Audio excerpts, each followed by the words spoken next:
Guruvayur Sreekrishna college ആദ്യ degree ബാച്ചിലെ വിദ്യാർത്ഥി സംഗമം നടന്നു. 50 പതിറ്റാണ്ട് മുൻപത്തെ പരിചയം പുതുക്കി പൂർവ്വ വിദ്യാർത്ഥികൾ ചിറ്റാറ്റുകരയിലെ സഹപാഠിയുടെ ഭവനത്തിൽ ഒത്തുകൂടി പഴയ കഥകൾ പറഞ്ഞും ഫോട്ടോയെടുത്തും വിശേഷങ്ങൾ പങ്കുവച്ചു. പൂർവ്വ വിദ്യാർത്ഥിയായ ഗായത്രിനാഥൻ മാസ്റ്ററുടെ വീട്ടിലാണ് 1967-70 ബാച്ചിലെ 20ഓളം പൂർവ്വ വിദ്യാർത്ഥികൾ പഴയ അനുഭവങ്ങളും വിശേഷങ്ങളും പങ്കുവച്ചത്. ഫസ്റ്റ് ബാച്ചിലെ സന്തതികളാണ് ഞങ്ങൾ. ഭഗവാന്റെ ആദ്യത്തെ സന്തതികൾ എന്ന് വേണമെങ്കിൽ പറയാം. ഈ ഫസ്റ്റ് ബാച്ചിലുള്ളവരെല്ലാവരും പലരും നല്ല നിലയിലെത്തിയിട്ടുണ്ട്.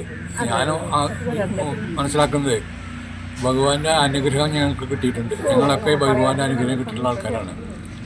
ആ കോളേജിലോടത്തോളം കാലം എല്ലാവരും ഞങ്ങൾ ഓർക്കും. അന്നത്തെ കാലത്ത് സമരം ഒന്നുമില്ല.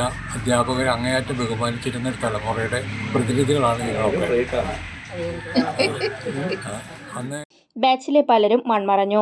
ഗസറ്റഡ് റാങ്കിൽ നിന്ന് വിരമിച്ചവരും മഗ്രിബ്, ഗർഷോം, ശകുനം തുടങ്ങിയ ചിത്രങ്ങൾക്ക് തിരക്കഥ നിർവഹിച്ച KA മോഹൻദാസും പൂർവ്വ വിദ്യാർത്ഥികളിൽ ഉൾപ്പെടുന്നു. സംഗമത്തെ തുടർന്ന് സ്നേഹവിരുന്നും ഉണ്ടായിരുന്നു.